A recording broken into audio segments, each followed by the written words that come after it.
My name is Maddie. If you're new here, welcome. If you're coming back to my channel, thank you. For those of you who know me in real life, you know that I have a really bad issue with compartmentalizing my feelings. If you watched my first video, you probably noticed that I was very passive about a lot of things that most people would definitely double back on and, you know, talk about more and wouldn't speak so passively about. And that's partially a personality thing. Like, I've always kind of been like that. I've always been a very like, let's keep it moving kind of person. But it's also, as I've come to accept over the last like couple months, last year, whatever, is that it's also a coping mechanism. In the past 21 years, almost, that I've been alive, I've been through more than the average person can say that they've gone through. And for me in my life, I think that a big reason why I have such a big compartmentalization issue is because it was either you learn how to deal with this circumstance you're going through or you die. Literally. For anyone who's new to my videos or who just doesn't know me in real life and happens to be watching this, I am a first-time kidney transplant recipient. I'm a former dialysis patient. I have ESRD, which means end-stage renal disease. I progressed to ESRD from chronic kidney disease. I've been sick for almost a decade now, which I just realized while I was getting ready to film this video. It's like, holy shit, like I turned 21 in a month, less than a month, and I got diagnosed at 12. So I have like one more year to go before I'm a decade officially diagnosed sick person. Someone remind me in a year to come back to this and remind myself that I'm throwing myself a decade party. I'm gonna be over 21, so I'm gonna buy a bunch of alcohol. We're all gonna get drunk. We're gonna celebrate the fact that everyone else's kidneys work and mine don't. But this year, especially this time of the year in general, the holidays suck for a lot of people. They aren't a happy time for everybody. It's SAD season. If you don't know what SAD is, S.A.D, seasonal affective disorder. A lot of people don't handle dark, gloomy, rainy weather. I have that. It fucks with me very heavily. I don't do well in the wintertime at all. Personally, lost my mom this time of the year 2 years ago. I'm filming this on December 10th, and it's actually the anniversary of the day that we buried her. My mom died on November 30th. My mom was the first person in my life that played an important role in my life that died. I felt like I jinxed it, honestly, at one point, because I remember like, you know when you like say something to yourself kind of like offhand, and then like something happens like a month later or some weeks later, and you're like, wait a second, I talked about this. It was that for me, where like 2 weeks, like literally 2 weeks before my mom died, I remember saying, oh, I'm so lucky because no one in my family that I care about has ever died. And then my fucking mom died. Like, of all people that could have died to prove me wrong, it was my mom, of all people. And I touched a little bit on her dying and how it affected me and all of that in my first video on this channel. But again, I really dumbed down how much of an emotional struggle it was for me, and I kind of very passively just like said it and then kept, you know, kept talking about other stuff. But I also was trying to shorten my life story into a 20-minute video, which I feel just like isn't possible really for anybody, especially for someone who's been through as much as I've been through. But if you want any idea of how bad things have been for me, I finally started an antidepressant. I am on an SSRI. It's called Vybrid. Y'all won. Y'all finally got me. I'm finally medicated now. I know there's like 10 people off the bat who were so happy when I said I was finally taking an antidepressant. I actually called my old psychologist that I had when I was in pediatrics still, when I was on dialysis and when I got my transplant, and she was like annoyingly happy about it. She's the type of practitioner who, if you can, you know, handle your shit and not be on medications, and you can find natural ways to handle all the things you're going through, she advocates that you do it. If you can do it unmedicated, that's awesome. And it's completely possible to do it unmedicated. If you need to be medicated to function, then take your meds. Don't randomly be like, you know what? I think I can do this on my own. No. If you need to take meds to have a will to live, basically, stay on your meds. For me personally, I was that patient and I was that person, really, I think that didn't raise any red flags for most people. I have depression adjacent, if that makes sense. I have anxiety so bad that it's crippling, which is how I ended up succumbing to the process and starting an antidepressant. My anxiety, it's more so, here's this thing that is inevitably going to happen to me. And it's like constantly waiting for a shoe to drop. And it wouldn't be as big of a struggle if I didn't see the situation I'm scared of play out in real life. And if I didn't know people who went through the worst case scenario for my situation. Kind of bringing all of this back to where I wanted my point to go. It was really nice having a woman like Kelly, who was my psychologist in my life, because she saw through all my bullshit. And I love that my new adult care doctors are the same way, where they'll ask me a question and they'll be like, how are you? And I'll be like, things are good. And she used to stop, and my doctor now stops, and they're like, I didn't ask you how things are. I said, how are you? I'm just like, eh. They ask you how you are, you just have to say that you're fine when you're not really fine. The only reason that she advocated so hard for me to start a medication was because I was that type of person who, since I compartmentalize issues and I kind of throw them all on this little tiny treasure box and I put it in my heart, and I never really open it, I just kind of like, okay, here. My body, however, catches up where my emotional state won't let me progress, if that makes sense. In the span of like legitimately probably like 3 weeks, maybe a month-ish and a half, in November, December, when my mom passed and all her stuff was happening, I went from looking like, you know, still sickly. I looked like this around October, November. This is how I looked not even a full 2 months after my mom passed away. Like, I just nosedived health-wise. And keep in mind, this entire period of my life, I'm telling everyone that I'm fine. Emotionally, I'm fine. I feel good. I'm tired, but I feel okay. I had so much other shit going on. I don't think I had time to be emotionally vulnerable at that point in my life. I just didn't have it in me. On top of everything else, I didn't have it. Now that I'm about to be on my 2nd year of my transplant, we're officially 2 years with my mom gone, I've realized that grief sucks so bad because it doesn't end. And I think that's where I was so mentally confused, was because I always, you know, very easily packaged up my feelings and kind of moved on.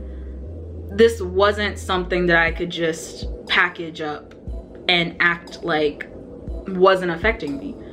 It was a big slap in the face to have no choice but to deal, because I'll be sitting at a family gathering and it's only for like 2 seconds, but I'll just get like this ping where it'll feel like, okay, my mom's gonna meet me here. Or I remember a big one that hit me was I passed one of my nursing exams when I was still like really gung-ho about doing nursing and hadn't realized I was fucking delusional yet. And I remember passing my exam and I texted my aunt and my grandma, and I started to pick up the phone to call my mom and had like scrolled to her contact name and everything. That's another thing. I haven't even deleted her contact out of my phone because I'm just so, I'm not gonna cry. I'm not crying on camera. I'm not doing it. I'm not doing it.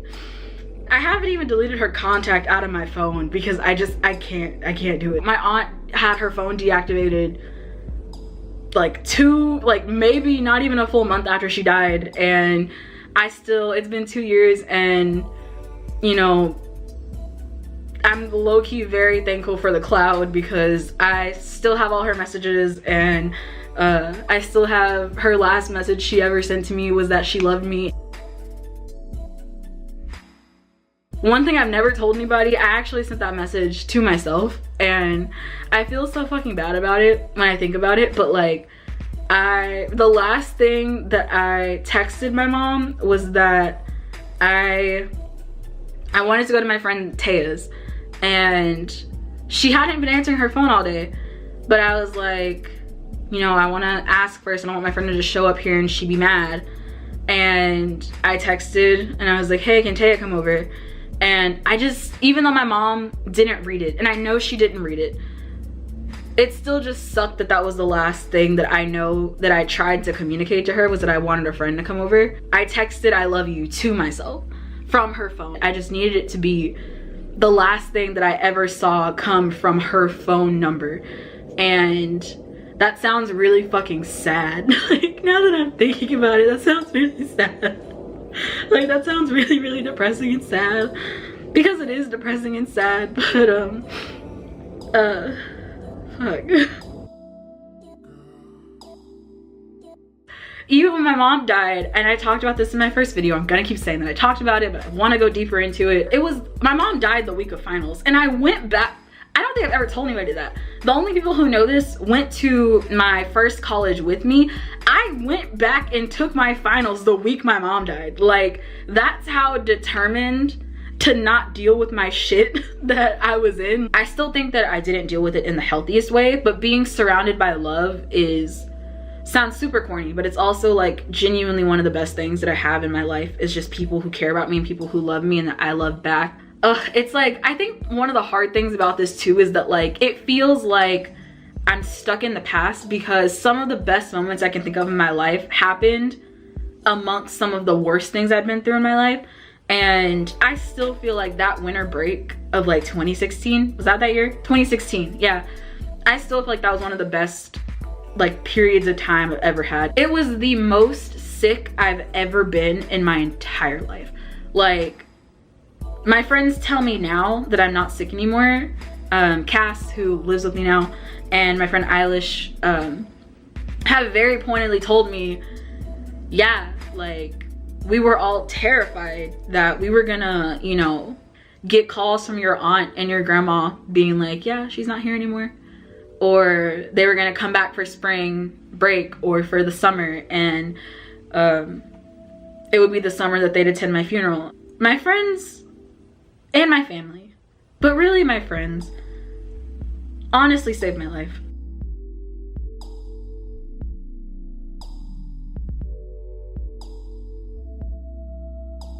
I wasn't actively suicidal, it was just like, I'm tired. The first time I heard the word depression was talking to my mom about her depression, and your parents are your heroes, you know? Like, they don't go through what you go through, you know? My mom, no. My dad, they can't possibly understand what I'm going through, because when I was 4, I wrote, we had those stupid little things where you're like, who's your superhero? And everybody's like, oh, my mom, my dad. Like, legitimately, my role model growing up was my mom.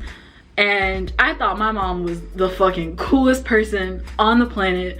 Like, you couldn't tell me shit about my mom. Like, fuck. There's not a single thing on the planet you could tell me about my mom that would make me love her any less. And finding out that her feelings about life and feeling helpless in any way, thinking that someone that you look up to that much could possibly go through the same thing is like such a far-fetched idea, especially when it's your parent, who, like, your parents aren't people to, like, that sounds, I think everyone understands what I mean when I say like your parents aren't people. Like your parents are people, and the older you get, the more you realize that. But your parents have emotions, and it took me way too long and too late to realize that the way that I felt, especially with my health, and the way that my mom felt weren't two separate things on two separate, you know, planes of existence. She felt depression how I feel depression, and she felt anxiety like I feel anxiety.